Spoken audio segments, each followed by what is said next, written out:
Hey SEOs and content marketers, say goodbye to crazy spreadsheet mashups and experience unprecedented connectivity between your SEO planning and reporting data. Introducing Audience Key, technology for keyword mapping, content brief automation, and rank tracking that form an SEO strategy system providing unparalleled feedback loops between planning, reporting, and optimization activities. Put your time and energy into strategy, not data upkeep. Visit audiencekey.com and apply for a free trial today.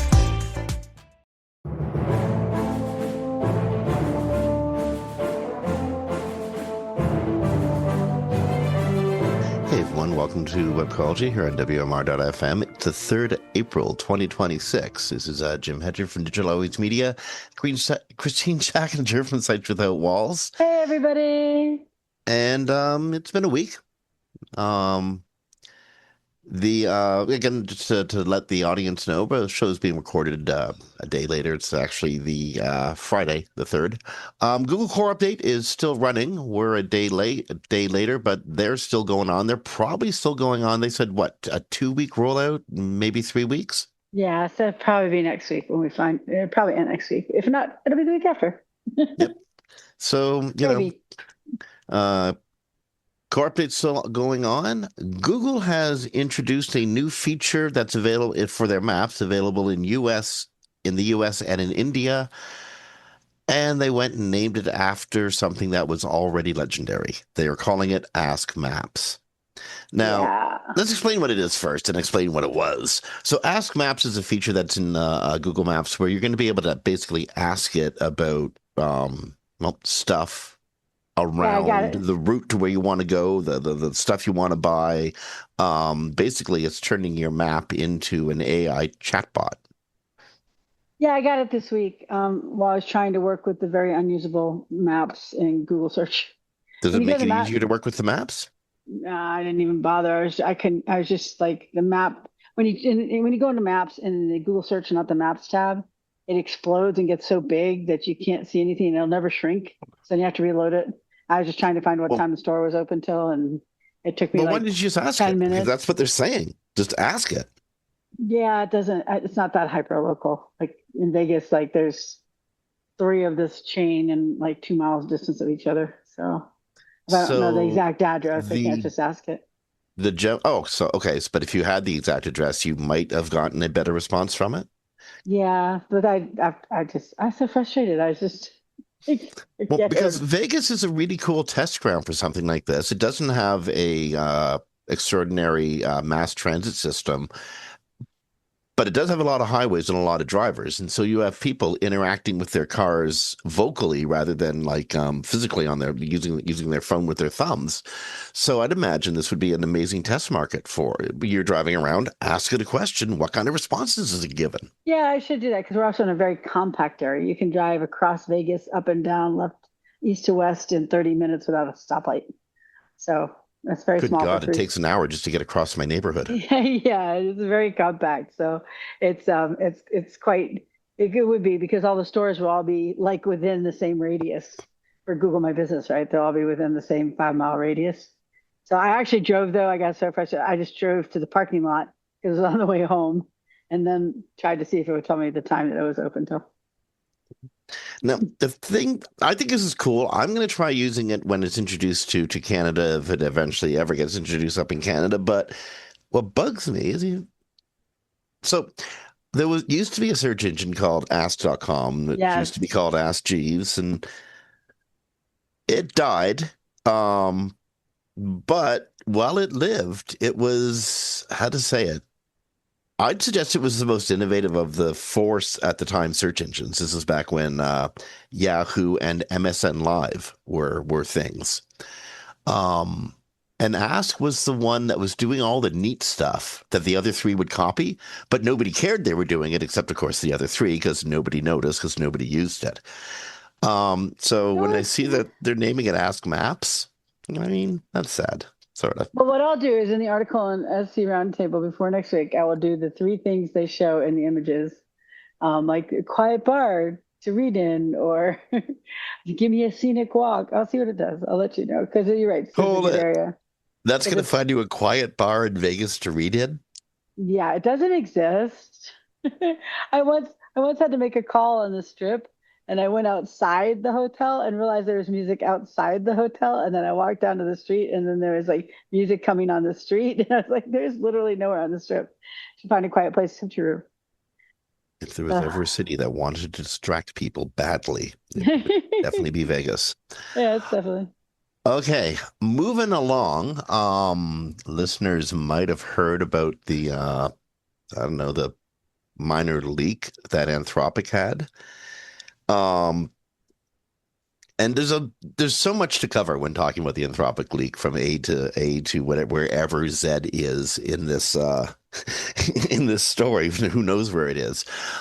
So earlier this week, what 500,000 some odd lines of Anthropic code were released, as presumably by Anthropic itself, by Claude itself. Um, and they've been poured over by AI enthusiasts So, since. so the leak, according to Anthropic, was human error. But when you actually see the people analyzed the information released, there is some sort of there's a company like they bought. I don't know all the details, but basically, there was code in there that gives source mapping, and source mapping is never supposed to be released publicly. But the code from this other company they purchased, it was released. There's things online where people are telling Anthropic it's releasing this code mapping, the source mapping. And so that's where the other articles I read said people were able to like get all this information. We don't know for sure because Anthropic saying it's a human error, but they do have a vested interest in not saying it was a code or large language model mistake. Okay, so if this is a human error, I think it's the human error is somebody didn't check the vibe coded code. Yeah, That's the human that error. that too. Yeah, that too. Yeah, so it's quite interesting, like what they're finding out. It's too long for us to do a full coverage on this. There's 500,000 lines of code and lots of information in there. I thought the funniest one though was that it monitors if you start swearing at it for a frustration point. So, so if you're using it like to code and you're like rah, rah, rah, rah, rah, and it's scanning the message to see if it's like if you're angry. So like PC World said, W2F, damn it, now I'm really annoyed. Cursing it out at a flailing AI helper is something we've all done, but it turns out the most popular Claude tools is actively checking your message for specific signs of frustration, especially swear words. I know I've sworn at That actually makes a sometimes. lot of sense, though. Yeah, it does. It makes it a whole lot of sense. This is where it knows to go find its mistakes and figure out, in as much as it can, what it did wrong. Yeah. You swear at your AIs, yeah? Yeah, it has a file called user prompt keywords.ts, and it's just a pattern matching tool with regex, and it just looks for WTF, WTH, OMFG, dumb butt, I can't say the word, so I don't get pushed out of Apple, horrible, awful, piece of, insert your favorite word here, F you through this sucks, and several other couple for metaphors. So if you're swearing at Claude and it starts to like, sound way more helpful, it's because you are swearing at it. One of the cool features that I just read about that I loved was the dream feature. When you tell Claude to power down for the night, it sets itself into a quote unquote dream state where it reviews everything that happened that day, looking for things that either should be memorable or, Christine, like you said, looking for frustration points where things went wrong. That's very cool, and a how to call it, preloaded self awareness, not actual self awareness, but Not program actually, self yeah. awareness. Which is why sometimes it may seem like it's self-aware, but actually is not. It doesn't know what it's saying or doing. I thought another interesting point in there was um, that there is a list of spinner words, and if you're in the SEO industry, spinner words should be a very familiar topic since back in the day before all this stuff came out, when affiliates especially wanted to create multiple sites, they would take someone else's site and they would spin it by exchanging words out. I had a friend who had a spinner that was so good you really couldn't detect it from writing, like regular writing. Others were so bad. Do you remember those? You like get to a web page, you're like, what is this saying? And that would be because it was spinner content. So I found that a lot of the stuff in here that it's showing is basically just old fashioned code.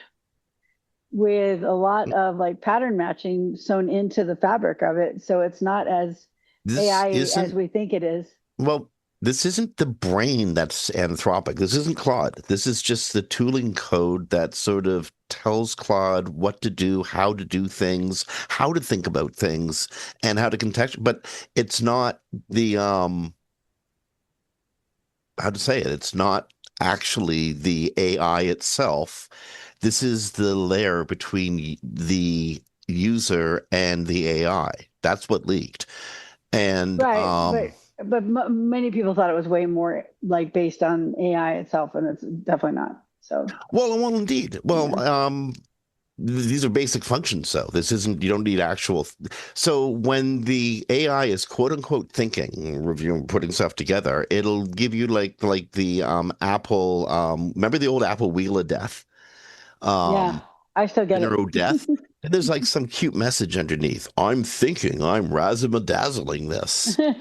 Well, you're not razzle-dazzling anything. And by the way, where did you learn that word? It's not even a word.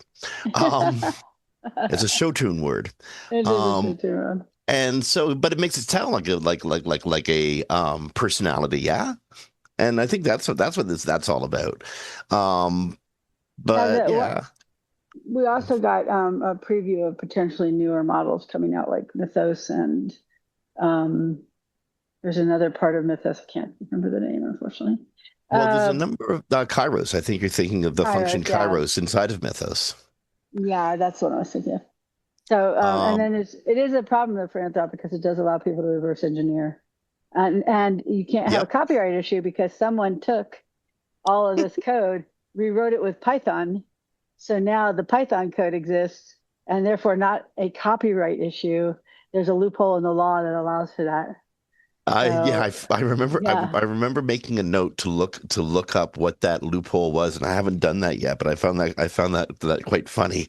yeah, it was too. It's like, oh, it's on Python if you want Python, which kind of So, leads to. Oh, go ahead. Go ahead. well, Claude, the how to say I would be very worried about building large scale projects with Claude right now, given the wealth of how Claude does stuff, information that was released in this leak.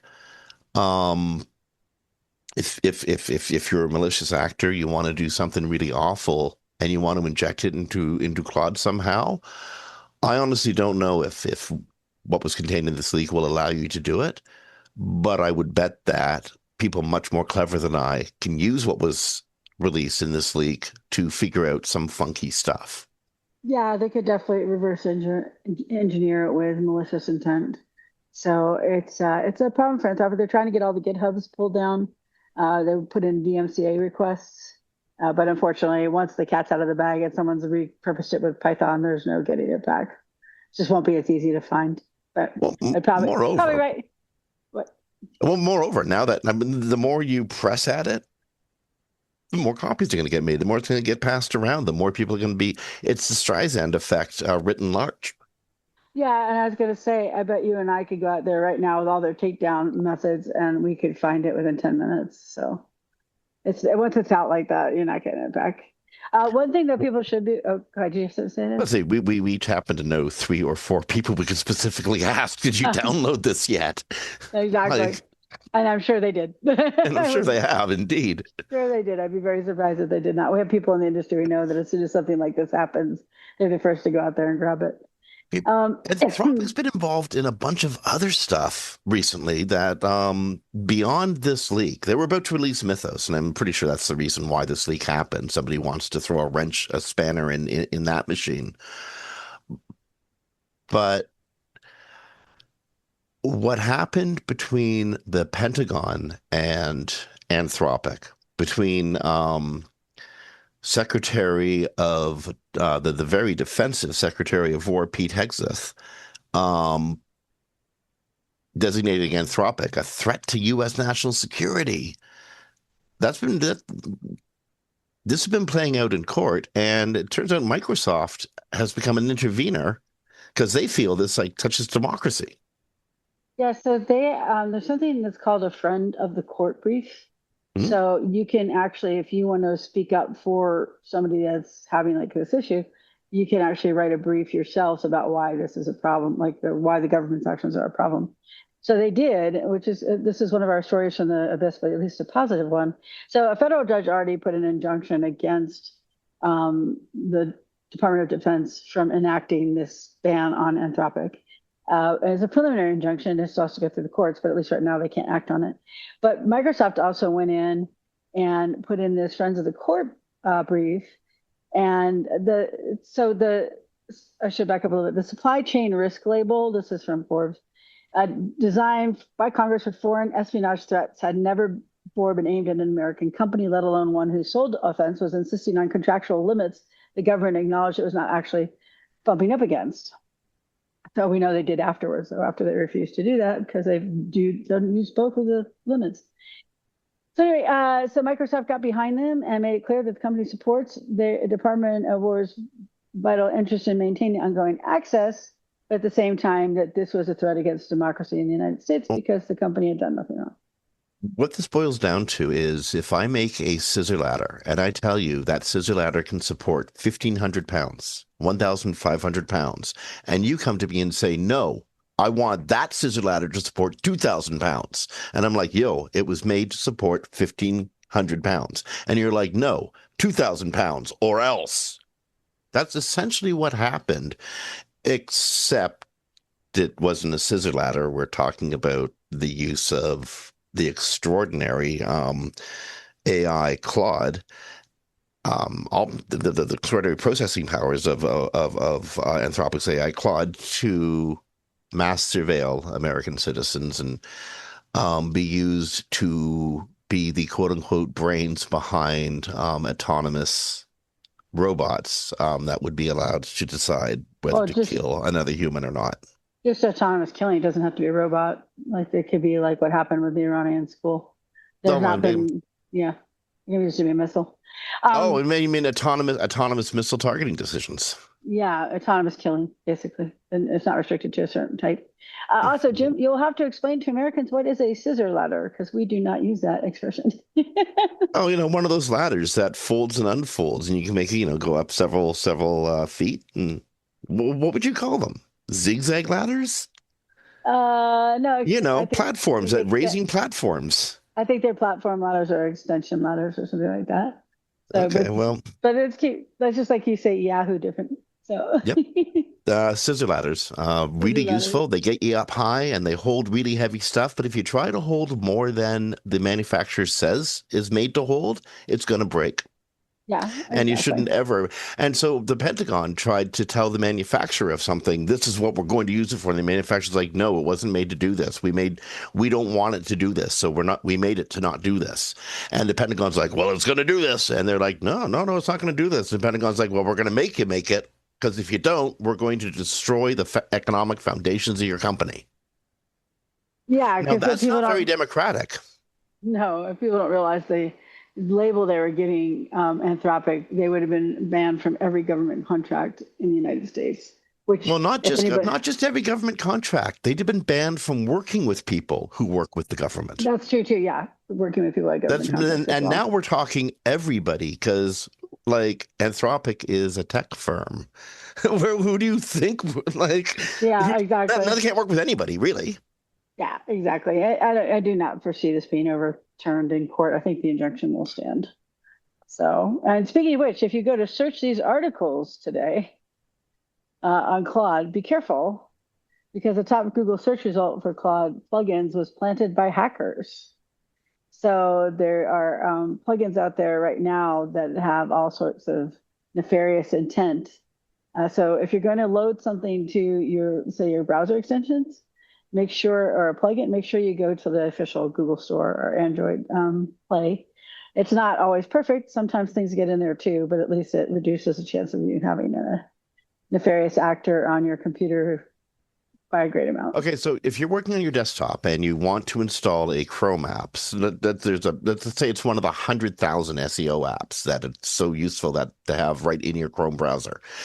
You shouldn't install from the page that you're looking at. You should go to the Google Store or the Apple Store and then install from there.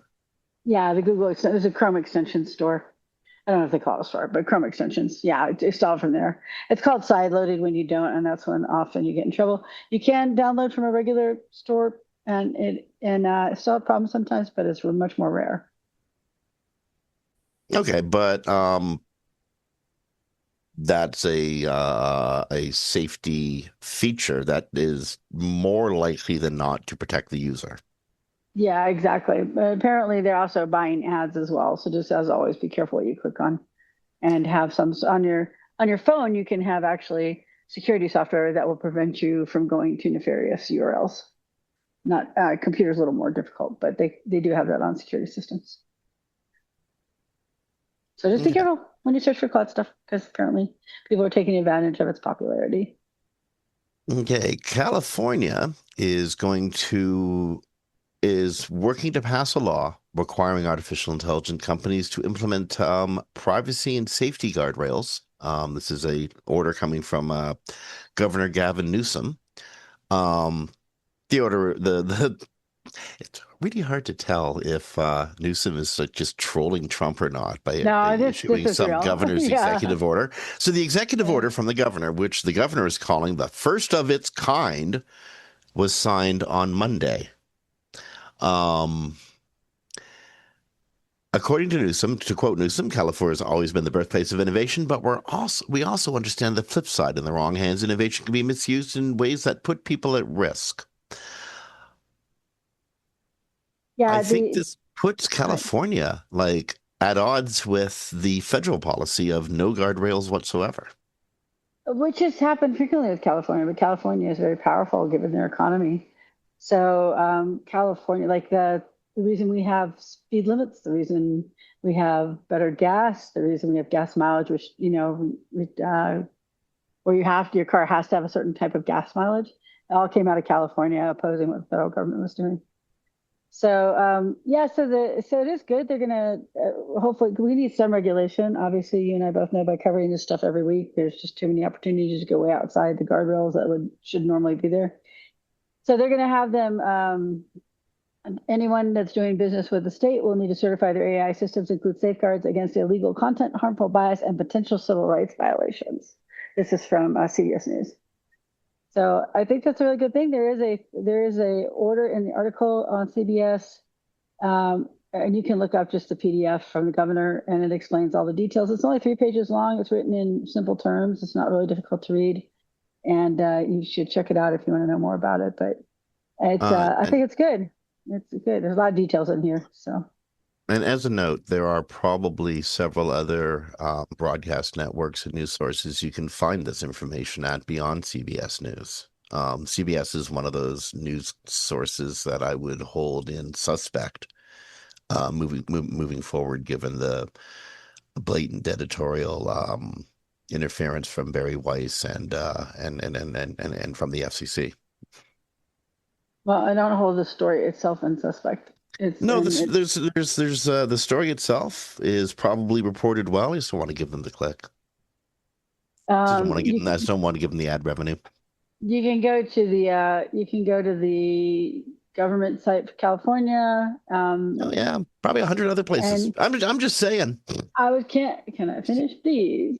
Sure. And it just look for the final trusted AI procurement executive order in Google. You should come right up, and it gives you all the details to it. So certain details for CTOs and how long different windows are for to get on board, things like that. So the good thing is it's going to affect everybody because the internet goes through California. So there's Well, not a not whole just lot. that. Most of the major AI companies are headquartered in California. Most of the Exactly. research is being done there. Most of the, but that could change. That could change in an instant, eh? Yeah. Or at least in a couple of years. Right now, though, good place to go look for it, though. So this is a report from TechCrunch, and this is almost in the ironically department, but anyway, Americans are increasingly turning to AI to do pretty much everything that involves thinking, researching, writing schoolwork, projects, analyzing data, etc. They're not entirely happy about it. In fact, they don't even trust the output, even though more and more and more of them are turning to it daily. So, of 1,400 Americans surveyed, three-quarters say they don't trust. 76% say they don't trust AI, compared to 21% who trust it most, if not all the time. However, an increasing number of people are using it every day because only 27% say they've never used AI tools, which is down from 33% just a year ago. Although only 21% trust the information. Oh, I'm sorry, I'm in the wrong part. I thought it was on usage. Yeah, well, Sorry about that. 21%, about 20%, one in five believe in this information most, if not all of the time. I think that's called the ELIZA effect. It's shown on a computer screen, so it must be true. Yeah, that's very true. And then the poll found that only 6% were very excited about AI, while 62% were either not so excited or not at all excited. So they flipped when they were talking about this before. So 80% are either very concerned or somewhat concerned. And with millennials and baby boomers taking the mantle of the most worried and Gen Z falling out far behind, Gen X is probably like this, whatever. um, Well, so Gen X isn't even mentioned. no, whatever. It's We get always not even skipped. whatever. They're not even mentioned. Yeah, we get skipped all the time. Solid half, 55% say AI will do more harm than good in their day-to-day lives. Only a third say AI will do more good than harm, according to the poll. So the sentiment is definitely not positive overall.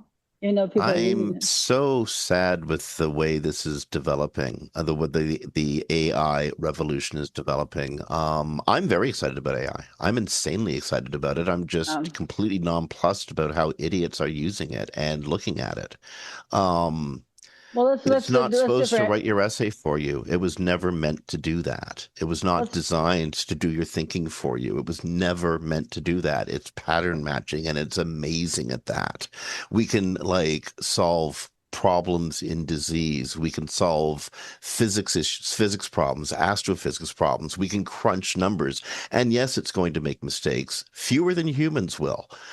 No, And it not needs to fewer be, than humans. fewer than humans do. Humans are freaking idiots. No.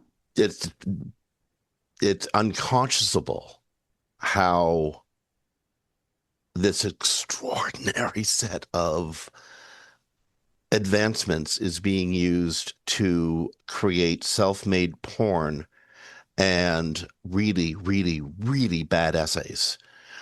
Let's But let's the real use and all that energy, all that resource is being wasted when there's actual amazing use cases for it. I read an article earlier today about researchers, the whale researchers, crustacean researchers studying language by by by using AI to listen to hundreds of thousands of recordings of whales and dolphins. Something humans could never have done before in a relatively short amount of time. We can do that now, but we're not, you know, we never think of AI for the great uses. We think of it for the craptastic uses we're using it for now, like doing our like insurance actuary work for us. Christ. and actually we have to distinguish between AI and large language models. I think AI has a lot of potential to do all those things. Large language models, I do not think do. They can help with some things, but they are Large foundationally language broken. models are incredible if used properly. If Right, but used they're improperly, as the vast majority are using and interpreting, if used, I mean, the vibe code revolution. Wonderful, we can do this, but what's going to happen 15 years from now when you need to debug this crap? well, also magic of the moment doesn't mean it's wonderful to use it. They're killing jobs, they're killing starter jobs, so people won't know how to debug it. They're putting out code that's vulnerability filled. It's way worse Sure. than human coders. So As I I wouldn't said, say and vibe coding makes people who don't know how to code think that they can just throw things out there because they threw it through a vibe coder. indeed, So yeah. this worries me So extraordinarily. again, large language models is very different than AI. AI, it just got the label of AI because it did. But machine learning is what large language models are. They're not AI. So I think AI has massive potential. I don't think large language models are being used, especially the way they are. They were never meant to Well, scale this way. They were never meant to be used this way. They were never meant to be this thing for the major market because they do have very big foundational issues that because it was never intended for this and they can't be fixed. So, but anyway, I think the sentiment is what I'm seeing with friends too. At first they're all excited, now they're kind of like, man, I use it sometimes, but I'm mhm. not really happy about it. And every time a friend gets updates on their phone or something, they come on Facebook and tag me to go, oh my gosh, I've got all this AI junk. So I think the fact that they pushed it on people so hard is also probably part of this sentiment. Instead of I'm asking people what they wanted and if they wanted it, and if they did market research to find out if people would even use it. So I'm very, very slowly expanding my personal use of AI. I was using extensively as a research extension tool. It allowed me to see more things. Again, I would need to look closely at those things to make sure they're supposed to be in the boxes that they're in. But it filled those boxes way faster. I would, when I write, I research the crap out of something first, right? Like I'll spend days reading incredibly boring things just to find that one little nugget of information. Now you can find that nugget of information and then go check to see if it's real and then read about its context. So much faster. You know, that's a good way to use it. But you yeah, got I to do just a lot of the legwork yourself still. yeah, I disagree, but that's okay. We can disagree on that. I think I it's better for me to follow the rabbit hole so my brain does all the processing. Yeah, I don't got time for that anymore because people expect me, just like everybody else, to do 10 times more in the day. And I can't help that expectation being applied to me. I wish people would just slow the hell down and let me work like the way I used to work because it was actually pretty good. I thought it was sweet. Um, Seriously, they let me just sit around and smoke pot all day reading stuff and learning. It was excellent. And then I'd have to write about it. Like that was the cost. But seriously, all I had to do was learn all day long. That was wonderful. Now that there's tools that are supposed to do this for us, I got to learn more things faster, whether I like it or not. I don't know what choice I got. There's a cost to that, though. There's a study that was done in England showing that students are losing core skills, losing the ability to think creatively, to be creative, to apply creativity to writing. Even conversational skills are being badly affected.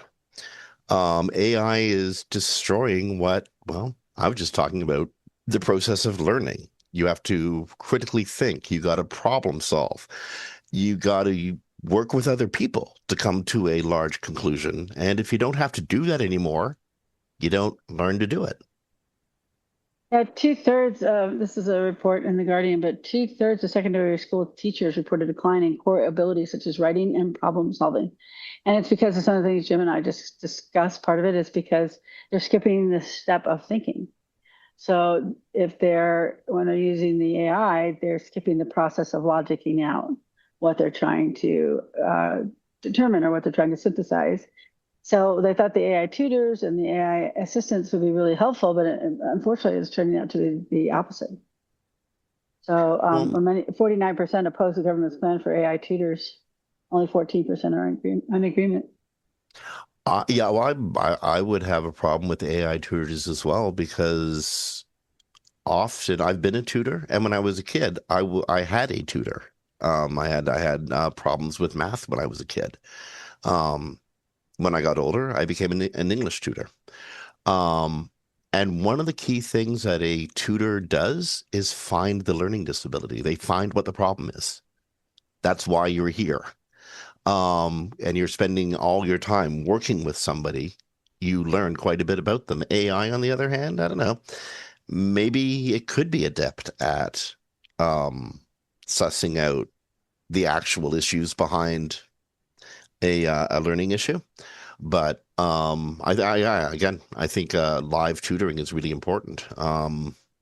So like the other day, I was babysitting for a friend, and his son didn't want to do his math homework, and he's ADD diagnosed, And so he just was wasting time for 45 minutes because he didn't want to do it because he's bored. And when an ADD person is bored, it's very hard for them to do the work.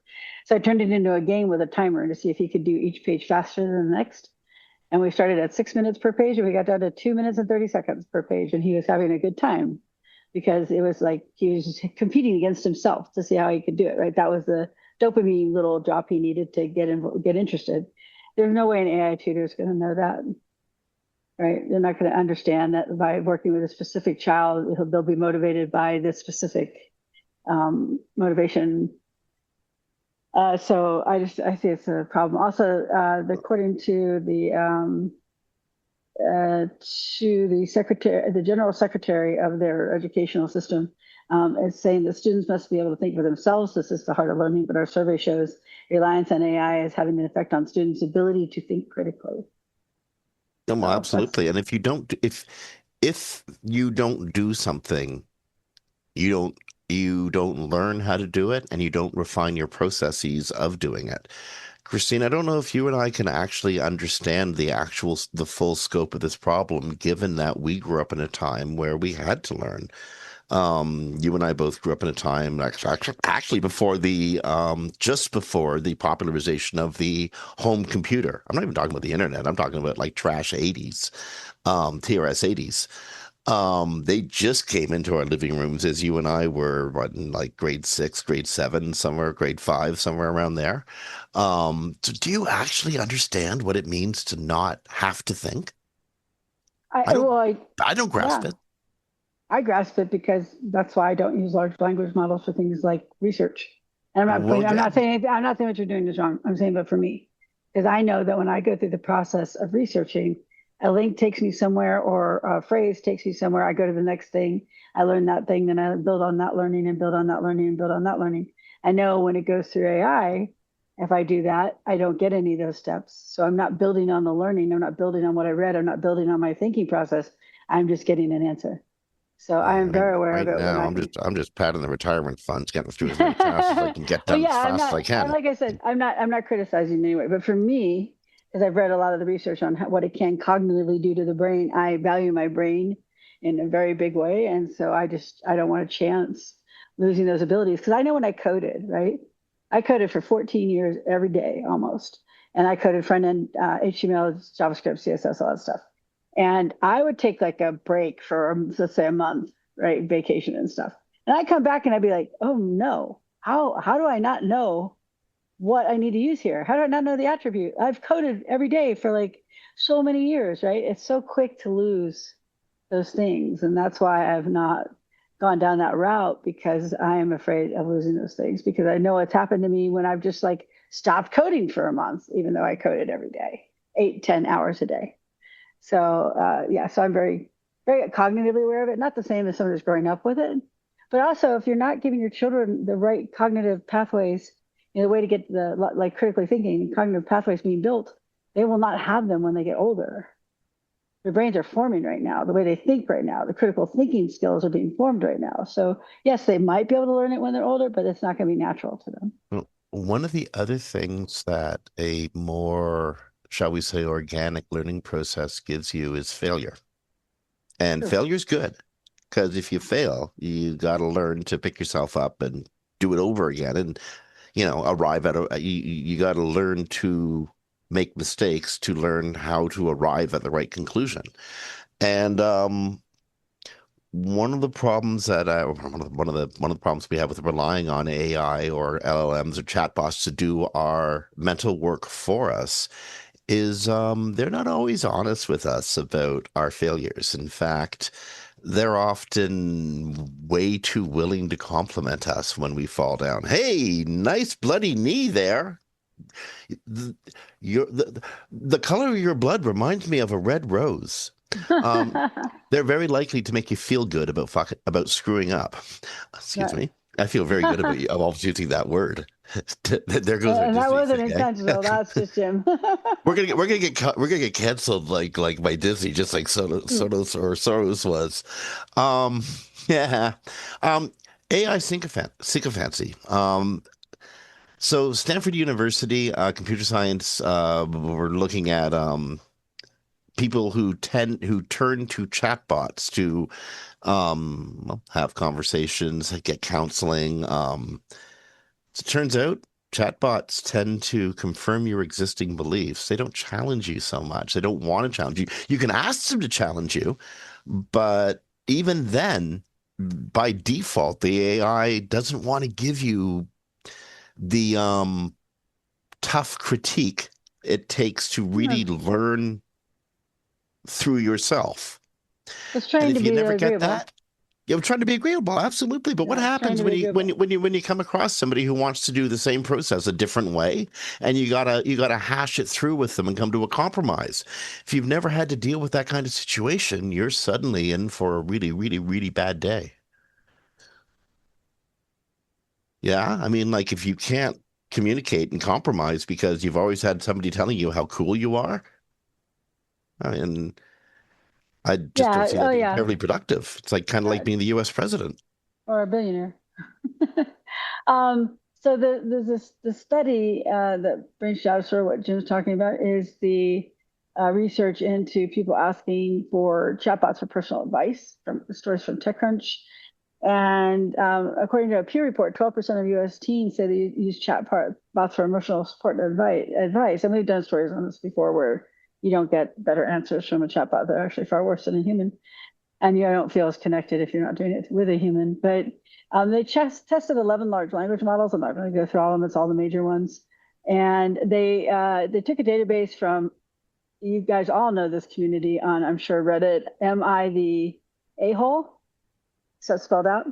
And so they had people, the 11 models would generate answers based on what they read, read and human word there, but anyway, what they scanned. And in a study of 2,400 participants, in another study, they interacted with AI chatbots, some sycophantic, some not, because we know that ChatGPT has an issue with sycophancy. And basically, the results are a little scary.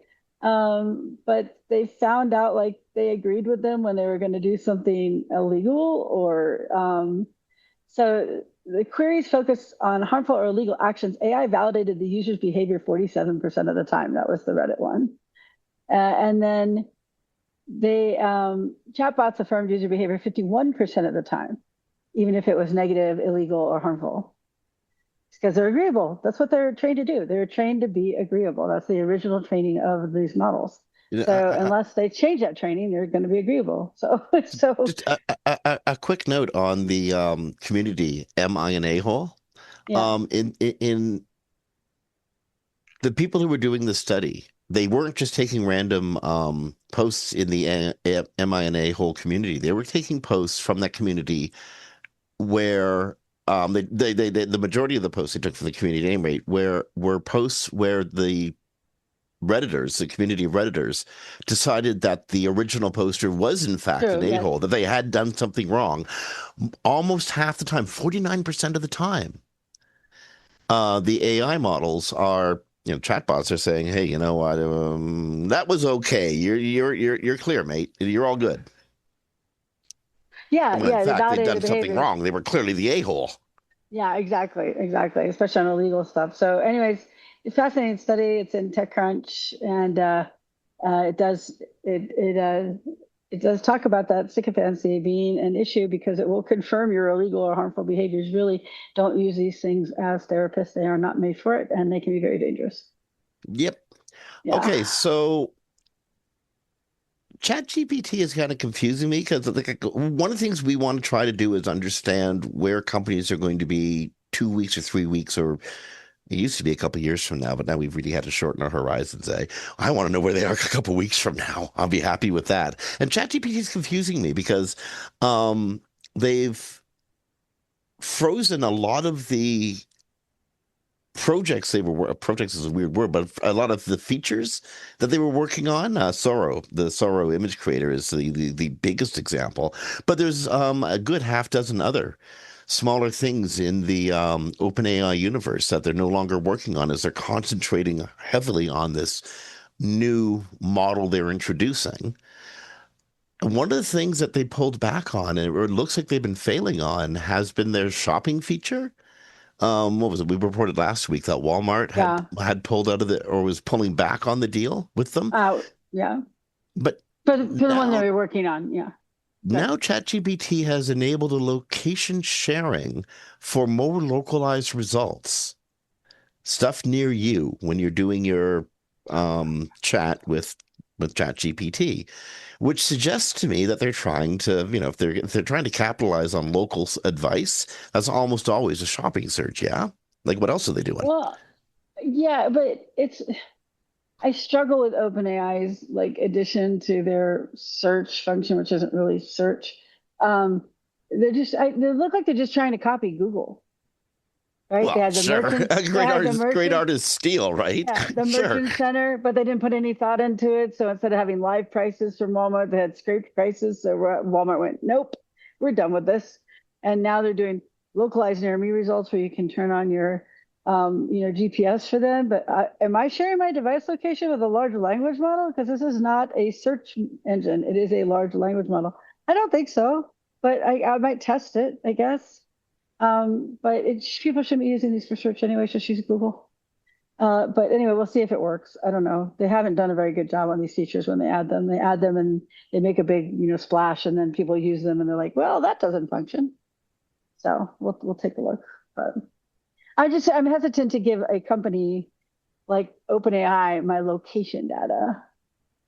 I'm just curious why they're doing this. I It's a like search engine, the search engine layer. All AI searches is RAG model. It is like when they had to take in citations to get the large language model to stop writing crazy stuff, they put the RAG in it, and then they went, oh wait, we could maybe make this a search engine and put ads in it and make money, and they did make $100 million, which sounds like a lot, but we know it's not, given how much oh money no, that they oh, burn. 100 million given their burn. No, my God, Okay, you know how yeah. much they're going through just to make it happen? Exactly. So I think this is just another effort for them to try to make the appearance of being a search engine without really being a search engine. Some Like they big didn't have live supercharger today. pricing. They didn't have live pricing. They had, scraped pricing, which doesn't work for a big, e-commerce entity Well, no, like I mean, like Walmart. it's good till the last crawl, right? Mhm. And the last crawl could have been 2 days ago. They may have changed the prices in between then. And this is why incidentally you use schema and you use as many data feeds as you possibly can to let Google and Merchant other search Center. engines know things Yeah. as live time as possible, which is usually the moment Google asks for the information. Yeah, so we'll see. I would wait to turn it on though to find out what the privacy experts say because GPTs have not been great with privacy, as we know. They've leaked Mm, actual chats people have had. yeah, So indeed. yeah, yeah. We did. The, It's kind of cool. We could talk about ChatGPT and then get to crawling and how to deal with good crawling. So this it's is useful. true. True. 30 new Um, features in Salesforce. Speaking of stuff that they're just sort of bolting onto the side. Which weird because he just got rid of a whole bunch of the AI functions in Salesforce because they weren't working for him. But now they've added Mark Benoff has added 30 new features to Slack and Slackbot. So So Bayanoff originally fired a bunch of people and was going to replace them with AI. yeah, Discovered that really wasn't a good idea after all, hired about half of those people back again, and is now creating AI functions for Salesforce, assumably so you can cut your sales staff. yeah, and okay. So here's the So official the I'm just official going to say, learn from your mistakes, people. yeah, the official quote from Parker Harris, co-founder and CTO of Salesforce. Slack is the operating system for work, bringing humans, agents, data, and apps together in one trusted conversational interface. With Slackbot, every employee now has a super intelligent teammate whose status is always green, coordinating across teams and systems, accelerating execution across the enterprise, and saving hours every day. Slackbot is a front door for agentic enterprise. By the way, that was written by AI. I see the dash in there. That's why I read it Um, that way. mhm. So yeah, so they added 30 capabilities. We're not going to go through all 30, but they do have an MCP client in there, which is a new, standard protocol developed by Google. Um, just I don't know. You see if they work for you. I don't imagine I'll probably use many of these, but I don't use Slack for a lot more than like conversations with. groups of other SEOs and sometimes internally with clients. So Yeah. So, by the way, most people who are using Slack are using the most basic version of Slack possible. A yeah, lot of this isn't going to affect them one way or another. exactly. It's not. It just seems like everyone's rushing out all these features in AI, and they don't do market research on whether people really need them or want them. This feels like another one of those. So Okay. WordPress site builders, WordPress users. Version 7.0 was going to come out. 7.0 was a fundamental change in WordPress. It had a real-time collaboration feature. Um, that an AI feature that well, they've had to reschedule the release that was going to be coming for next Thursday, April 9th, because the real-time collaboration feature apparently isn't so stable. Um, but according to Mullingwig, Matt Mullingwig, WordPress 7.0 is going to usher in the age of AI-driven content management systems. By the way, I'm pretty sure Wix will disagree with him about ushering in the age. But given how Mullywig posted in his blog, given how big the scope and status of 7.0, I think we should go back to the beta releases, get the new tables right, lock in everything we want for 7.0, and then start RCs again. Uh, Date driven is still our default, but for this milestone release, we want to target extreme stability and exciting updates, especially as AI accelerated development is increasing people's expectations for software. Yeah. yep. So I guess if you're waiting for real time collaboration, it's going to be a bit, and that's good because sometimes the WordPress puts out unstable releases, and then you regret installing the updated version. So More important, well, but more, yeah, the regret to installing the craptastic version is the part I really want to settle on here for a second. They will be releasing this sometime in the next month. They're going to figure out their problems and get it out as quickly as they possibly can, lest somebody else come along and eat their lunch. When it happens, this is going to be a fundamental change in how WordPress works, which means every one of your plugins needs to be checked and double checked. You need to check the functionality of your site, check your WordPress, update your WordFence, and any security software that you got running, and be extra careful. How many big WordPress releases have you gone through that has just screwed stuff somehow? I've maybe twice, and then I stopped upgrading as soon as it came out, and did research every time, and do it in the middle of the night to make sure and have a backup ready to go. Because like I have one now that's need to be updated for like 3 months, but I haven't done it yet because I haven't seen that it's completely stable. Yeah, so And when one's not stable, it can totally take down your site. So you have to be really careful when you roll them out. yeah, so what, like, you know what? I'll ask closer to the date. We're looking probably 2 to 3 weeks down the road now, eh? Um, I mean, he's talking about four major releases a year in 2027. So pretty sure they're going to try to solve this fast. Yeah, well, he's feeling the competition because of the fork with Houston. The others are trying to give alternatives after his. I don't know how you describe what he did last year, but let's just say he took a ride on the train Authoritarian and train. yeah, and the grid for quite a bit. And so anyway, yeah. So we'll see what happens. You know, it That's must my be thing. so, That's everything I say now. We'll see what happens. it must be hard and lonely being a CEO. And you know what?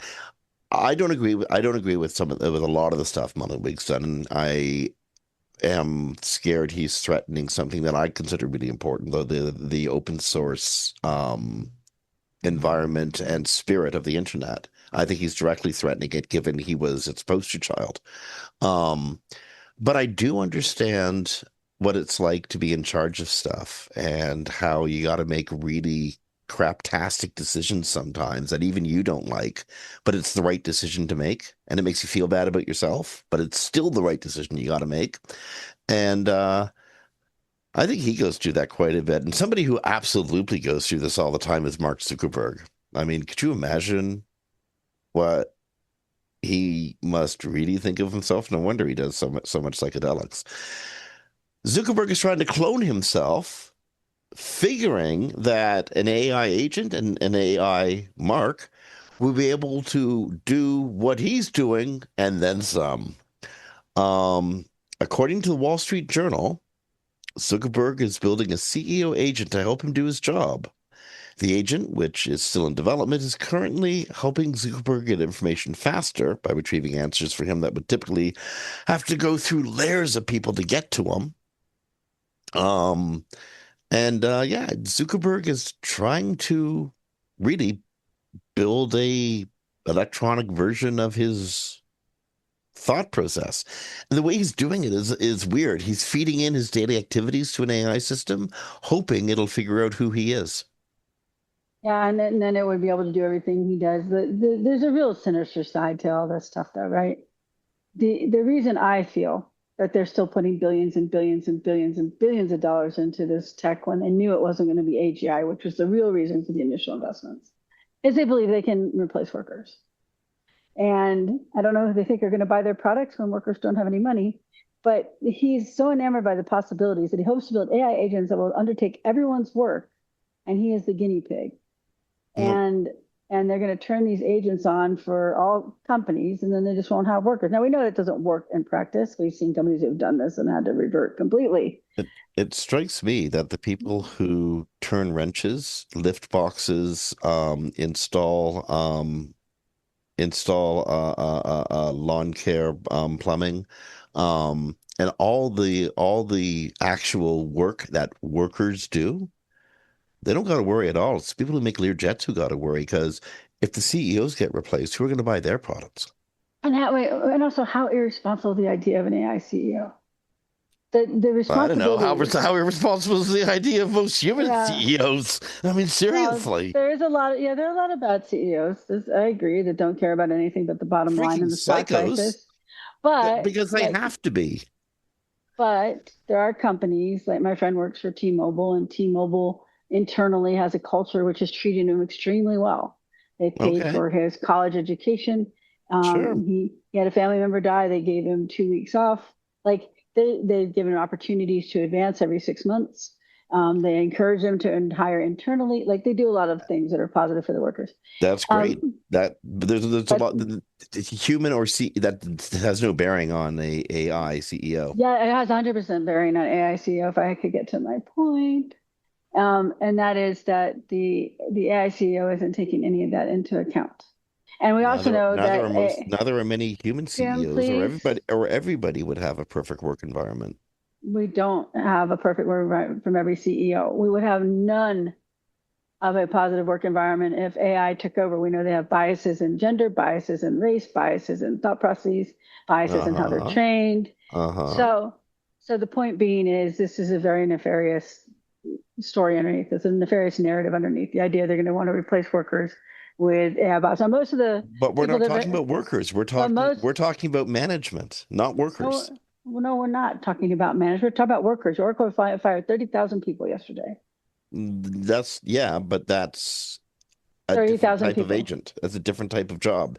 CEO is a very, very, very different Right. space. Jim, did you hear me say he is using himself as a guinea pig Oh, to I heard that. create I totally agents heard to that. do the jobs of all his I workers? totally heard that. But Okay. again, the CEO is such a different space that I think that No, I think it's a his terrible experiment's idea. not going to really apply. And I think it's a terrible idea too. But I don't think People's lives I are don't dependent think on that it. the workers really have a lot to worry about with this experiment. Others, perhaps. This one, probably not. Because nobody does what Zuckerberg does except Zuckerberg. Um, Right. But if he figures it can work, he's going to experiment on Facebook, and then the oh, he's other going to CEOs he's will going to do that experiment anyway. as well. Yeah. He's going to do that anyway. He's just trying to do this with himself. They're all trying to replace the Yes, workers, that's why I think they're certainly. still investing in it in the amounts that they're investing in it still. Now, most of the workers have Um, been laid off or haven't been laid off because AI can replace them, but so companies can pay for the AI. They haven't found AI can get complex enough to actually replace workers at this point. But and anyone who's tried has had to revert. But that is his goal here. Remember, he dumped the metaverse. He has to have a new project. Absolutely. Yeah. For what I'm going to go back to again, there's ways to use AI commercially. There's ways that it's really bad. If you fire your entire division and try to replace them with AI, you're going to lose. If you enhance your workers' abilities by giving them the chances to use AI and they know how to use AI properly, you're probably going to succeed more than your competitor who's not doing that. If you rely on it 100%, it's going to bite you in the ass. Yeah, 100%. But if you use it to become, like super powered, be careful with your powers. Great responsibility. With great power comes great responsibility, but you do get the great power. There's too many real life examples to ignore. Okay, LinkedIn. Oh my God. Now, one of the problems I recognize with people losing their jobs in this AI revolution is they become live streamers. People got to get an income somehow, and one of the incomes is live streaming, influencing, and LinkedIn is no longer going to be allowing real-time live streamers as of June. The platform is going to require users to schedule events ahead of time. I'm guessing because it eats so many resources and they need to know how to resource allocate before letting people just en masse do stuff. The weird thing though is you can schedule it from like 5 minutes from now. So Mhm. yeah, so as LinkedIn per LinkedIn for social media today, we're evolving LinkedIn to make it simpler, more discoverable, and more impactful for our members. Starting June 22nd, 2026, all live events must be scheduled ahead of time, while the ability to go live spontaneously will no longer be available. So it's, I mean, most of the videos on LinkedIn are like so like they're just most are very boring. They're not really all that interesting. But a live feature is helpful if you're like live streaming an event, Mhm. or something of that nature that people might find really relevant. So it's unfortunate they've taken it out, but I don't think it's going to be a big game changer for many people. The only reasons again I can see to do this is load balancing. I need a couple of minutes to be able to like if I there's going to be like 100,000 live streams happening at the same time, we need a few minutes to Yeah. figure out how we're going to get this much bandwidth through. Or they're trying to keep LinkedIn from becoming OnlyFans. One or Oh, the other. that's very possible. I mean, I have not seen an OnlyFans problem, but definitely could have an OnlyFans problem. I So hope it's not because LinkedIn wants to censor what is and is not being said by its users. Although it may well be, there's some very vile things being said on the internet right now, and perhaps LinkedIn doesn't want to become X. But I'm pretty sure my gut goes to load balancing or stopping the specter of LinkedIn porn. yeah, I think probably LinkedIn porn. They probably got started having an issue with that or some sort of hate speech or something like that. So No, just for what it's worth, that would make the LinkedIn experience infinitely more enjoyable than it is today. Because I still go to LinkedIn and get overwhelmed with requests for this, that, or whatnot. Um, yeah. yes, I don't want your guest blog service. I don't want your buy link service. Like, oh my God. And for God's sakes, put that back in your pants. Fortunately, I've never had that on LinkedIn. Other places, but not LinkedIn. Okay. Well, speaking of a place you may have had this happen to you, X is adding comment downvotes to improve algorithmic ranking. Well, no, it's not actually for ranking, and I don't know why the title says that. That's I know a title. Jim is reading the title from Social I'm Media reading straight Today. off Yeah, but if socialmediatoday.com. you get a quote at the end of the article, it says that they're not putting it into the rankings, so it's never going to be a direct ranking mechanism. And you know how sometimes when you write an article, most people don't do the titles. It goes to an editor, and editor writes the titles. Hmm. That's what I think happened here because it literally says at the bottom, it's never a direct ranking mechanism and is much more just a simplified link to report issues with comments or to help make your feed better. I was really worried about this because they're like, we want to get rid of like the bad comments from bots and things, but those bots brigade people as it is. So why would you give them an opportunity to brigade a downvote on a comment? But apparently they are not doing that. So and I have to say that it's not like 100% as good as it was a week ago, but still about 99% the same. They have done a really good job of getting rid of all the hateful bots and people that attack me on a regular basis. I used to get hundreds sometimes a day. Delete, delete, Pro delete, delete. So that suggests to me that you're just not being that you're not being distributed. No, no, Uh, no. I'm being distributed. No, it's Musk wanted to get rid of the bots, I think, because they attack his comments all day long. Or they promote his they're positive, negative. But he had like 5,000 comments on something, and half of them are bots. So couldn't get rid of it for just himself. So he had to get rid of it for everybody. So okay. yeah. Um, maybe some of those bots might look over at Facebook because Facebook is apparently looking to lure high profile creators. Actually, this won't work for the bots. You have to be a high profile creator on Instagram, TikTok, YouTube, or another place where you might be creating content that would fit into uh, Facebook's Reels, the short video Reels that Facebook is showing. Facebook's problem is it's losing people to all these other applications that were specifically made to show that this kind of content. Facebook wants them back, and if you have 20,000 to 100,000 followers, they're going to give you might be eligible to make up to 450 a month. If you have 100,000 to 1 million followers, you might make 1,000 a month, and if you got more than that, you might make 3,000 a month. And these are guaranteed, which are not performance based. So these are not like I have to, have so many engagements or so, which is not how it works. Engagements or clicks or like that. So this isn't social media today. If you follow social media content, by the way, this is a really good site for getting up to date information. But it's they're hoping it'll increase their follower growth. And they'll get instant access if they have these follower accounts for the monetization. So sounds like a good plan. I mean, if I could just make an extra 1,000 a month, if I had, or 3,000 a month, if I had so many followers and didn't have to worry about what I would get each month because I didn't have enough engagement like they do on the other platforms, it's a good place. They'll get creators to come over and work with them too. Um, if, like me, you have maybe 1,500 followers, oh, they won't even give you a ham sandwich. They No. turned my actual personal page into a profile page, like a special page. I don't have that many followers. I have like I think 3 or 4,000. But it's just like it was weird. It's like I don't want it to be a professional page. I just want it to be my page. So, but anyway, if you got some good followers, check it out and make a little extra money. So Snapchat exists, in case you'd forgotten. Yeah, Um, that's what I thought when I put it in today. apparently were 2 trillion snaps in 2025, which equates to 38.5 billion snaps per week, 5.5 billion snaps per day, and 3.8 million snaps per minute. Yeah, and I put it in here because of the number, right? 2 trillion. But also because we don't really report on Snapchat. I don't know many people that use it. And that's because most US in the US don't use it. This is highly used in countries like India and other countries outside the United States. But it's also not a new number. It's pretty flatlined. So, and growth has gone down in the United States. It's reverse course.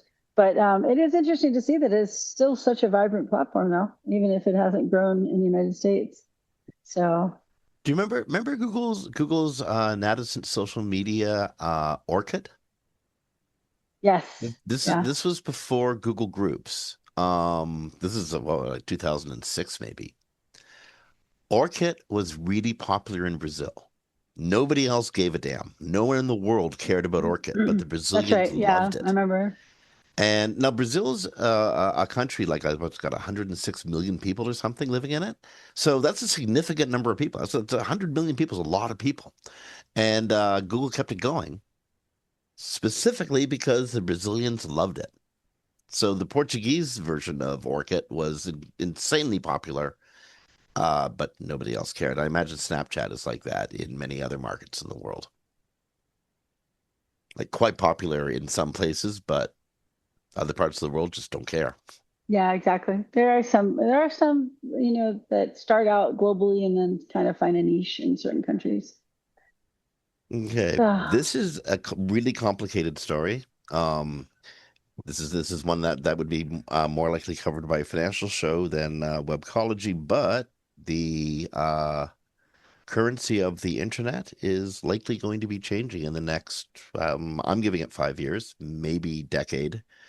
Um, Stable coins are coming to the digital realm of fiat currency. So in the United States, the Americans have the Federal Reserve System. In Canada, we have the Bank of Canada. England has the Bank of England. The separate bank that creates the money system, and regulates and oversees the way the money system works.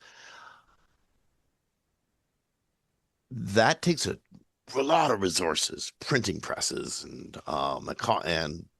buildings full of economists and distribution to banks and tracking systems and anti-counterfeit systems and a whole bunch of stuff that could easily be solved if you simply had a stable digital coin, digital um, financial network.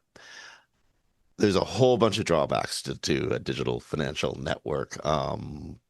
Really, if you're poor, it's very hard to spare change when people don't use money anymore.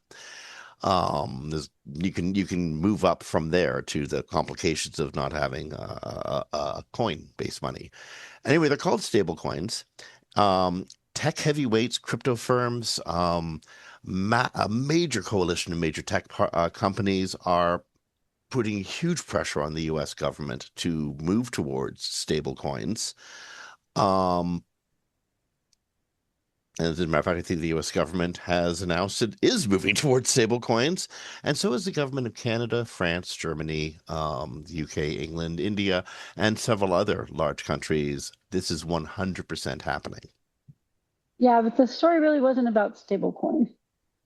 The story It's is about that Google, OpenAI, Circle are joining hands for agentic payments for their systems, like mhm. their commerce systems. So they're forming around a shared ability to enable agents to transact seamlessly without human intervention. They're developing a protocol for it called, I believe it's MPP, as announced March 2026, backed by Stripe and Paradigm, become the default standard for agentic payments. MPP focuses on session-based payments, allowing AI agents to preload funds and execute multiple transactions without repeated approvals. Meanwhile, X402 leans into blockchain, native settlement. This is on MSN. I forget, the original poster but was crypto on the street. So crypto will be used because of the way that the payments have to occur. This may be oh, the first time. it's the only way to make this framework possible. Right. The whole infrastructure has to change. Well, I don't know if it's the only way, but it's the way they're going with. But the thing is that the credit card networks have too many multi-intermediaries and fees that make microtransactions inefficient. So they're looking at crypto as being the solution for that. This might be the first actual real world use case for crypto where regular money just wouldn't be better. Well, So I know other than like, I'm not talking about nefarious things. Obviously, crypto is no, used for no. nefarious things, but Interestingly, this could also be the introduction of a global currency, which may have different values in different places, depending um, depending on the factors that would um, increase or decrease value against against the greenback on the global markets now. Um, that in itself is insanely complicated, but this could be the beginning of a global type currency, which 5 years ago, the very people who are pushing for it would have vehemently rejected. yeah, I mean, still crypto is very unstable, and stablecoin apparently is being manipulated by a bunch of billionaires around the world right now. So it may not be as stable as people think. But the initiative is called the X402 protocol, an open source framework designed for instant automated payments. So it's really important that people follow this because if you're an e-commerce, you might at some point need to have access to this type of payment and not in the far off future. Well, yeah, and then I mean, for me, the idea of moving away from the independent federal banking system rather frightens me, because Well, same because it can be manipulated so well. We thought stablecoin couldn't be manipulated as easily, but now we're finding out in the current environment it is being manipulated by people with a lot of money. a lot of compute power. It's all coming down to who has the most compute power and who can just basically ram their way through anything. Exactly. And if you have a There's- lot of money, you can buy that compute power. So And I don't want the currency systems left in the hands of the billionaires. No, because they can literally, we know right now just with the They will. prediction They market. will. Not they can. Well, They will. no, no, I said, and right now we are seeing the prediction markets where were legal in the US and just suddenly became legal in some forms. People betting on war with inside information on or oil prices with inside information, but nobody can track it easily. So people are making hundreds of millions or billions of dollars off these bets Yeah. because they have the inside information and that moves the whole market and not nobody else has that inside information, so they're not betting or they're not investing. So yeah, so it's a problem. But if it's just for payments agentically, that's possible. But that's again an agent doing the work, not you. So we'll see how long it takes for people to trust that, because we both know that agents can go rogue. Well, This is a weird story because I was gonna say this comes from the land of surprise, shock, surprise, but as it turns out, there's a surprising twist. So it may surprise you to learn Google Gemini is sending more traffic to websites than Perplexity is. now real quick for everyone, Gemini, like Gemini, not Google search. Yeah, We're not Google's comparing. AI. So the thing Yeah, that powers AI mode or AI yeah. overviews, or No, the Gemini, Gemini just app. Gemini The, on its own. the Gemini app they're talking about. Yeah. Now, I was thinking, well, of course, Gemini sends more traffic than Perplexity, but as it turns out, according to SE Rankings data, 5 months ago, back in August, Perplexity was sending 3 times the amount of referral traffic than Gemini was. Apparently, that reversed in a January study. SE Ranking showed that Gemini sent 29% more visitors than Perplexity did globally. Um, in the US, it was even bigger. It was 41% more. So since August, this major turnaround, 5 months, and Google is referring more than Perplexity. Does that mean Perplexity is referring less, or Google is referring more? I think it's Google is Is getting it referring together to more. refer more? Yeah. Yeah, yeah, exactly. So, but interesting. Perplexity doesn't seem to be growing though the way it was because Google's getting better. Google's like I think in lead with this race now. You got the compression algorithm for the bottlenecks of AI. They've got the processing chips to take down the cost by 50%. They've got the best model right now, according to the experts that analyze them, the Gemini 3 model. And they have the infrastructure to support it all. Also, they have they came up with the protocol for shopping and they have the merchant center to back that. So Yep. right now, I think they're in the lead, even if it's just quietly. I don't see a lot of people talking about it, but with quantum computing right in the background with them, we know that they're close to actually having like public facing quantum computing. Which That's a, is going to, again, that'll be another, it's all about yeah, computing power. yeah, Quantum computing will change everything. exactly. Again, And yeah, so they have the infrastructure, the researchers, the cutting of costs and resources. So we'll see. I think, okay, what the folks over at OpenAI taketh away, the folks at Google giveth in spades. Google has added new features to its video editor app Vids, including the ability to direct and customize avatars through text prompts.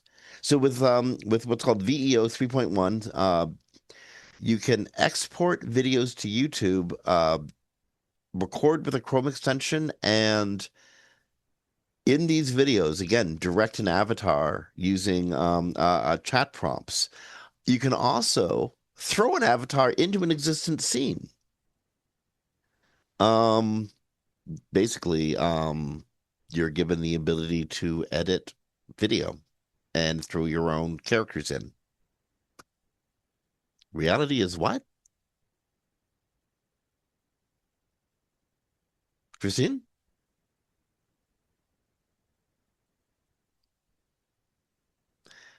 The Users are going to be able to use like just a natural language prompt to get the avatars to basically act in a scene, to get them to do stuff. They can pick up a prop. They can pick up a soup can. They can pick up a soup can, turn the label towards the viewer, and say, um, "Joe's soup. Eat it regularly." Google has basically made a commercial machine. Um, these is Google is also adding to the Lyria 3 and Lyria 3 Pro Music models, letting people take sound effects or music and add them to these clips.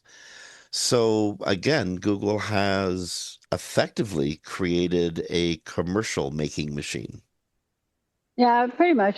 We'll see how it works. But I've experimented with video, and it is very, very restrictive.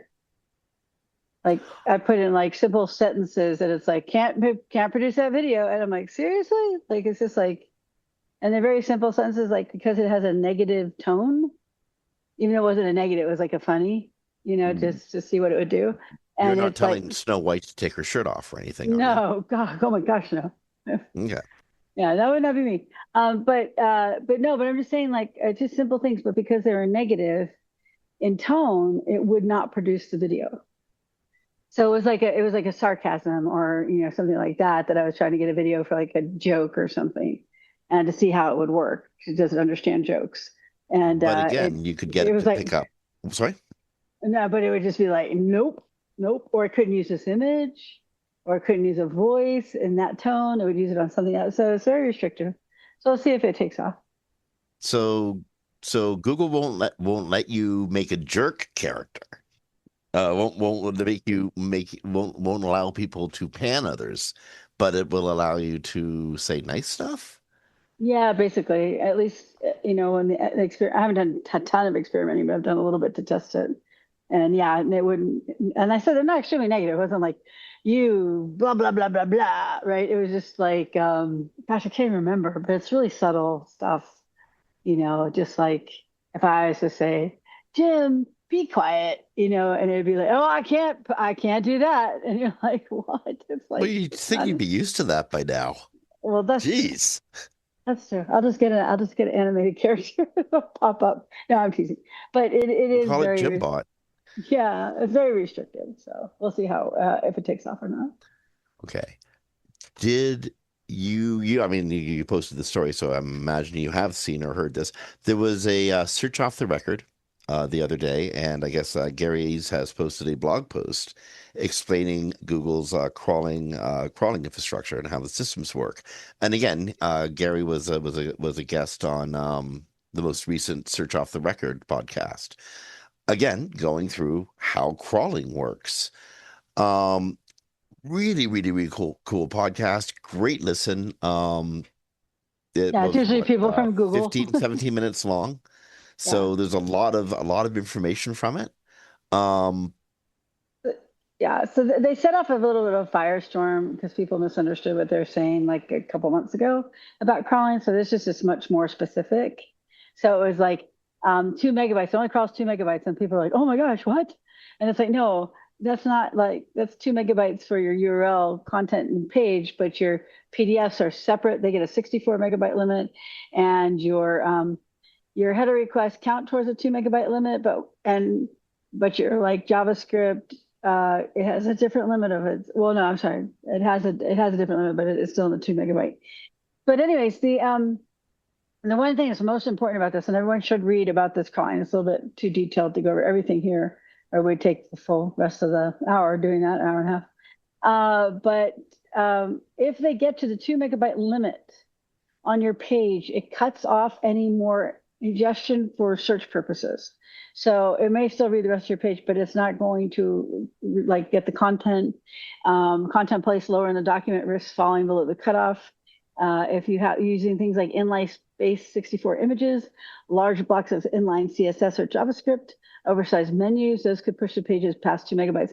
So this practice, which I never really quite understood because I didn't think you really saved that much in your performance, was to put your CSS inside your HTML. Like I remember I coded for 14 years, and it was always in this external file. And uh, so now they're telling you probably want to put that in an external file and not into the page because it could help you hit that limit. Also, 64 base images, things like SVGs. If some people think when you get developers, they're like, oh, it's great, we'll put every image we can in SVG. Actually, often they're slower because there's so much code there. So you want to make sure if you're using an SVG, it's for something small like a logo or some sort of decorative item, not for big blocks of photographs, which can be compressed smaller than the SVG will take to load. So anyways, it's not set in stone. It can vary, but people really need to read this article. This one's in Search Engine Journal by Matt Southern. He's a good reporter. We get a lot from him. He's usually very accurate. And also, there's a link to Gary's blog post here. So I would tell everyone to read it. It's really important. If you're a technical SEO, it's definitely 100% must read. Yeah, I think Google's problem isn't how they crawl code. It's there's just so much more Yeah, content they it's a need to resource crawl. There's thing. just so Yeah. much volume. Yeah. And also for large language models, you want your important information at the top of the page anyway. So you want to write in an inverted pyramid. So this is the same thing. If you want to make sure content is getting into the search engine and you're not sure, because I tell you, I audit a lot of sites with 20 megabyte, 15 megabyte pages, right? 10 megabyte pages. Well, those pages are not getting read after the 2 megabytes. So if your content is below that point, it's cut off and not going into the search engine. So if you're like, why aren't we ranking for this? Well, get a technical audit. It is also possible you're not ranking for it because your pages are just too heavy. Not that they're too slow to load, but there's too much there. And Google can only, as Jim just said, they do trillions of pages a year. Yeah. So they can't take on all that extra, technical debt from you because you didn't optimize your pages properly. And I remember this is why they push us around as webmasters saying, do it this way or else, because they need us to do it that way. Exactly. And I remember like when I started, and we've talked about this before, but in the industry as a coder designer, the whole page, images and everything could only be 250 KBs, the whole page, quarter of a meg. And now we have sites that are 10, 15, 20 regularly. Well, it's not like the site had to be that big back then. Yes, it did. Oh, no, some did with the images or, Flash back in the day. But, well, if you were using Flash, for God's sake, sure, you deserved cool. Everything you got. But the actual pages, because Flash. JavaScript, I loved it for some things. There were some sites, because we didn't have video and stuff back then. So there's like really cute sites. But anyway, so just, be careful your site might just be too heavy and Google's not reading the entire page. Often when you have a whole bunch of stories that you go through a day, you sort of get lazy with the intros. And a really easy intro is, so have you ever wondered why?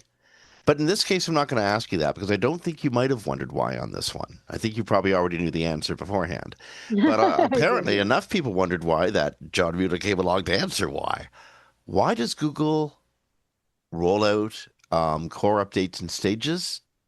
Because they're very complicated, is my guess. Yeah, it's all core ranking signals. So a lot of people think like, they go, it's just content or it's just this. And it's like, well, it's not. It's all the core ranking signals. And also Google has other algorithms for just content.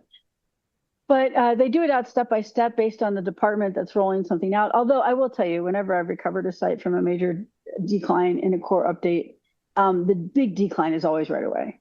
I've never seen a site like 2 weeks in suddenly drop.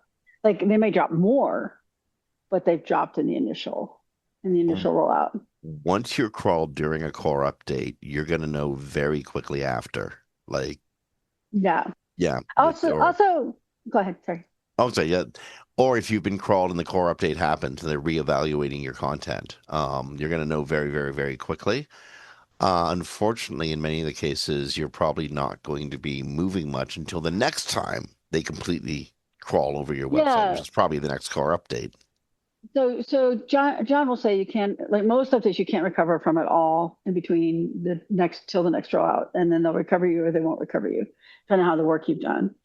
But in core updates, because they're all ranking signals, and Google is constantly doing minor tweaks to ranking signals that are never named and never told to us, you will see sometimes a little bit of a recovery in between.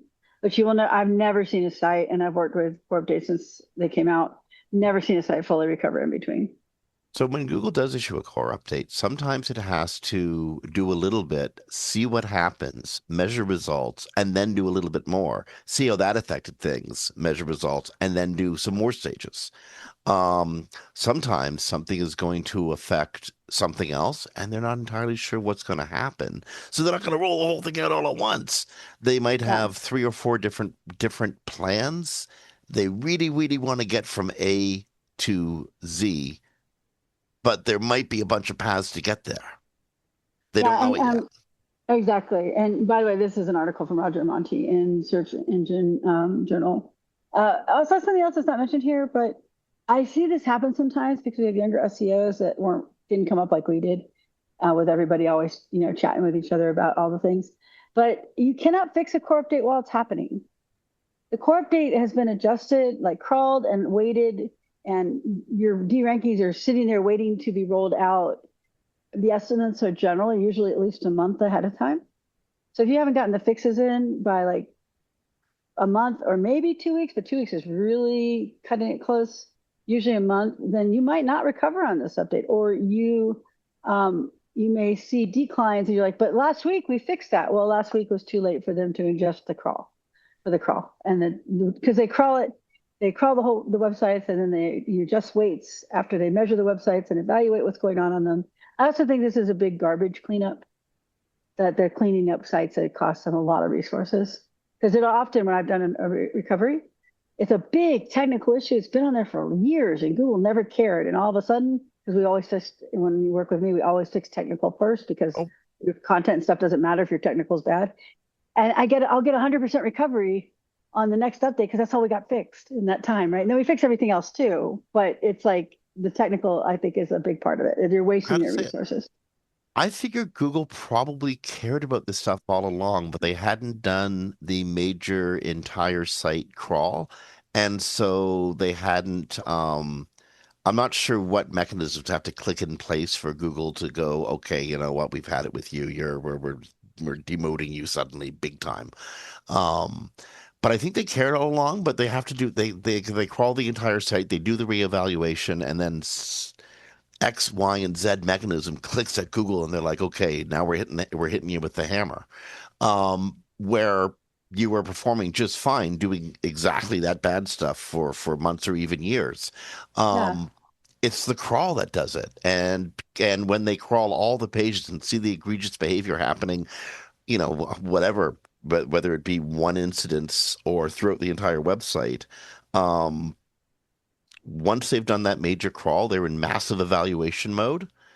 That's when it's not that they Yeah. didn't care. It's just that their crawl, how to say it, their intent for the crawl is different this time. Well, yeah. And when I say didn't care, I mean they just didn't have an algorithm that did this.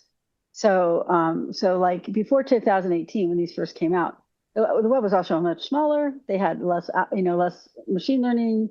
2018 was a big breakthrough in machine learning for Google on all sorts of fronts. So it might have been that's the reason that it rolled out then. It's also on potentially all ranking signals, or one ranking signal, or five ranking signals. So when you do suffer from a core update devaluation, and those are generally 40% or more of lost traffic, it's not like 10% or 15%. No, Do you you get know it. Yeah, there's no guessing. Do get like someone, I'm not promoting myself, but myself, Jim, whatever, who do or that do core update recoveries, because evaluating what happened to your site from a core update algorithm is a specialized field. It's not just a regular SEO who can go in and figure it out. They might figure it out, but you want people with experience who know what Google's looking at. So, And nerves of steel. what's that? Nerves of steel. They need nerves of Yeah, steel and a bottle of whiskey. yeah, exactly. Exactly. And then listen to that SEO, because it is really important you do the things that they tell you. So, Yeah. So, by the way, there was a core update happening right now, so yeah, if you're you coming, may yeah. need help. Yeah, if you're entering there, I forgot that, someone might come in and write at that story. So, Apparently, there's a bug in Search Console. If you're looking at you can filter results and you can like look at merchant listings specifically. mhm. Um, if you're looking at merchant listings through a filter in Search Console and you're seeing major spikes in impression traffic, those spikes mightn't be what you think they are. Um, Yeah, this, it's a bug. They don't know what the problem is. They just know it's a problem. so Brody Clark, sorry, it's early. Brody Clark from a Search Engine Roundtable article discovered this when he was filtering Merchant Center listings using the Merchant Center search experience filter. And he said that they can't even get good CTR out of this because of this on desktop because of this issue. So Well, yeah. they think it's similar to the number 100 change. Like when When Google crawlers from restricted parameters. and also the crawlers from the large language models were hitting sites like crazy because they don't stop it. page one, page two, page three. So like users do. So anyway, so we'll see what it is. It is a bug, so we'll find out. I'm sure when Barry's back, because he is off right now. So So this one's interesting. Yeah, Barry's off for Passover. Happy Passover to everybody who yes. is participating. If you are, you're not listening to the podcast at this time anyway, because you wouldn't be. Um, Google is now letting people change their Gmail addresses and keep their data, like transfer data Yeah, from one Gmail to another Gmail address. but also your old email address stays. You can still have things referred from it. You can still use it to log in and the alternate address, and they will be able to use both or the old or new address. So that's an interesting. They're rolling out, by the way, first in India and the Hindi-speaking territories. But that is interesting. That's an interesting change. I mean, they should have probably done it a long time ago. I can do things like I use Yahoo, so I can do things like create spoof emails, but I can't change my uh, address. But that would be nice if you could just have one that was for work and one that was like business or something. So, No, I have to. I have my personal I Gmail mean, address, and I have to pay for my own domain to have my business address. Yeah, so you can now have a business address through Google. That will save you a crap ton of money. That you can, yeah, good. yeah. So if Google has called you or texted you or WhatsApp, Was they may that? call, Yeah, text, or WhatsApp you. Sorry, I didn't say that right. was They that? Yeah, confirm yeah. confirm your business details. That is not a scam or spam call. Could be though. Make sure. But basically, they're contacting people that way to get their Google business verified. Now, in the verification process, they're not actually asking you to give them any of your personal or business information. They're simply asking you to confirm a link. If you receive something that's asking you for really, really, really specific information, double check it before Yeah. complying. But otherwise, click the link. Make sure though the link when you roll over it, because people are going to spam this. We know this. Make sure when you roll over it, you look to the lower left of your screen, and is it the same link? And someone's not trying to spoof it Yeah, to get absolutely. your personal data. Yeah, yeah. But that's a Well, nice, easy way to confirm it. So while you're at it, look for Cyrillic letters, just in yeah, case. yeah, that's true. Okay, so Bing is testing sponsored labels. So it's labeling ads that are sponsored. Problem is, you mightn't see it because this label is almost transparent. Yeah, you know what? So Google's so good at disguising ads. Like right now, they're in the middle of the organic search, so people are just clicking on them. But this one, it's weird because when you look at it, it's so light. There's a space there where the word sponsored is at the description for the page, like title description.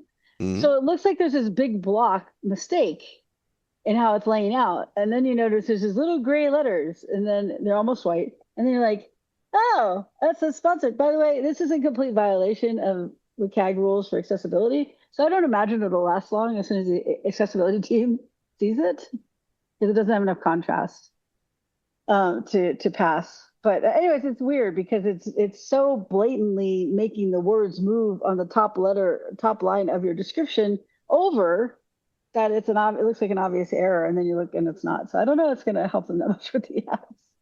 So we'll see. If you're shopping through Bing, Bing is testing AI-based recommendations. They're going to be showing at the top of results with an AI citation, an AI citation. Somebody can probably find out where the recommendation comes from, sitting in the top right. Yeah, and it is like the pillboxes everybody has on e-commerce sites, except they're square, so or Mhm. rectangular. Yeah. So, Google might be publishing AI overviews on a white background rather than a shaded blue one. So they're making them way less apparent. AI overview citations, making them less apparent. They'll still be to the right of search results, but you won't see them as well. My favorite quote of the week, though, I did check to make sure this wasn't an April Fool's article because it said, "This is Barry at SEO Roundtable. Shockwaves were sent through the SEO industry as a new test spotted AI overview citations with a white background, not blue." Yeah. So, but it was real. It was March 30th. So, yeah, it is kind of unfortunate because now the page just kind of runs together with your eyes. The blue helped you settle on it, but it did change your focus to the right, which is probably why they're testing it. Okay. So we're at the end of the Yeah, episode, and this is got the two. really neat universe we live in. We're trying to create the Star Trek universe here on Earth with AI systems, and we actually have some serious space exploration going on. In fact, there's a mission that is looping around the dark side of the moon to scan the southern pole of the moon, which is where all the ice is, all the water is, which is where they want to put a moon base. And they're having issues. Several They're problems. relying on technology, obviously, in this very small tin can that's flying to the moon. They got tech issues. One of them is a critical bathroom malfunction. This is really the best quote of the year, though. Well, And, but which one? Give me a napkin quick. There's a turd floating through the air. yeah, I would have said it better though. Yeah, it's on the transcripts, and it's an But official transcript from NASA. So there was an even bigger turd floating through the air, a couple of them, in fact. Um, you ever had a problem with you don't use Windows so much. You don't use a lot of Microsoft products, do you? no, I have a Mac and Android, so I Okay, barely use so them. when you get a conflict in your Windows system, it's a problem. It doesn't happen very often, and it's almost like a two-headed calf. It doesn't really happen often, but when it does, as you can imagine, there's some weird complications. In this case, the space capsule found it was running two incidents of Microsoft Outlook, neither of which was working properly. Yeah, which is kind of crazy if you think about it, right? We have so many satellites now around the Earth. I'm guessing this they can just send an email from the moonshot, right? So, they had to rely on communications back in the day and hope they worked. But unfortunately, if you have two versions of Microsoft on the same computer, neither might work. So we don't know the outcome of this. There has been no update on 404 Media where the story originated. So Oh, yeah. if you have two incidents of Microsoft Outlook, both of which are trying to compete to see which is the right version, neither of them are set up properly. Yeah, it's neither of them will work. They will constantly block each other. Um, one of them has to be deinstalled, but to do that, you probably don't want to do that operation when you're flying around the moon. And by the way, this is the most sophisticated rocket we've ever sent up. And I do kind of love that it's NASA and not a bunch of billionaires. Just makes it seem But it's not more. necessarily the most sophisticated software you've ever set No, up. no, it's so funny. The So it's like your hardware is email pretty doesn't cool. work. Can you imagine if the first people went to the moon with the computer code that like wouldn't fit on a USB at this point? Yeah. Saw today that they could send email back to Earth, like like crazy. And there are still some people alive who were on this moonshot. Now, for what it's worth, they have fixed the toilet malfunction. There is no longer turds and Oh dried, gosh. desiccated pee floating around the cabin Oh, can't of the imagine. spacecraft of Gosh. Artemis. Yeah. It's going to be a 10-day trip, by the way, so keeping the turd out of the air early, getting the turd early is important. It's a whole 10-day trip. Um, and actually, this is actually an extraordinarily cool thing. Where there's water, there's the ability to create methane. Where there's the ability to create methane, there's the ability to create fuel. Where there's the ability to create fuel, there's a jumping off point that doesn't have a huge amount of friction or gravity to get you to Mars. Yeah. So this is actually really, really, really cool. Um, And maybe we can put to rest the whole we never went to the moon stories. There are two mirrors on the moon that they left behind, which can be seen from Earth. So they left those behind on the moon to show that they were there, so they could show it. But the people who think that we didn't get the moon don't probably know that story. So well, you know what? If the American mission is doubted, the NASA mission is doubted in the near future. The Chinese will absolutely. be happy to inform the world that they have walked on the moon, because Yes, that's they're true. going to be there very, very soon too. You know where I learned that from though, which is really sad because I read a lot of science magazines growing up. I read it on, I mean, read it, heard it on Big Bang Theory, and then I looked it up. I was like, "Is that Um, real?" And it's like, "Yeah, it was real. It was really cool." And then one, it's gotten to the point where just before he died, John Glenn, one of the only humans who actually has literally walked on the moon, in his, I think he was in his 70s or early 80s, and he was still able to punch out some idiot incel far right conspiracy theorist who was calling him a liar and an asshole for claiming to have walked on the moon. So John Glenn just beat the shit out of him. I and, appreciate that. I appreciate that in my elders. and moving on to the very last story very quickly. Someone has developed, if you have somebody in your life that is addicted to large language models, or you're worried about people at your workplace, 'cause I'm sure that's where this is going to show up. Someone has developed a tool as a computer. His name is Sam Levine. It's called Slow LLM. He's a computer, he's created by an artist, computer artist. But anyways, it will make the chatbot be very, very slow. Very, very, very, very, very slow by taking the fetch function that returns the data and making it take a long time to get back. So it's just kind of funny. I So think this is really close to like what I used to tell people were the food safe rules. Food safe. If you poison people in your own kitchen, fair dinkum. If you poison people in a commercial kitchen, you're in deep trouble. If you want to install this on your home computers, go for it, and frustrate your friends and family. If you want to install this on your work computer, you're going to get fired. oh well, Like, you're going to of get course, fired. but it's not. I mean, it's not made for that. I mean, someone could put it on the work computers, but they'd have to be a sysadmin Yeah. that But again, if you wanted want to to. confound your friends and family, sure, why not, right? Yeah, Um, yeah, yeah. do not try this at work, friends. You will get fired. Yeah, but it is, but I could see a workplace that's having trouble with people using them at work unofficially going, okay, fine, we'll just slow y'all down. So, yeah. So Um, poops and slow LLM. That's how we end the stories today. Indeed. Okay, we have been around full around the clock and then some. So, on behalf of Christine Chackinger from Sites Without Walls in Las Vegas, this is Jim Hedger from Digital Always Media in Toronto, Ontario. Folks, it is a beautiful day outside today, and I imagine it's going to be beautiful from now until sometime in the middle of October. So go out there and enjoy it while you can.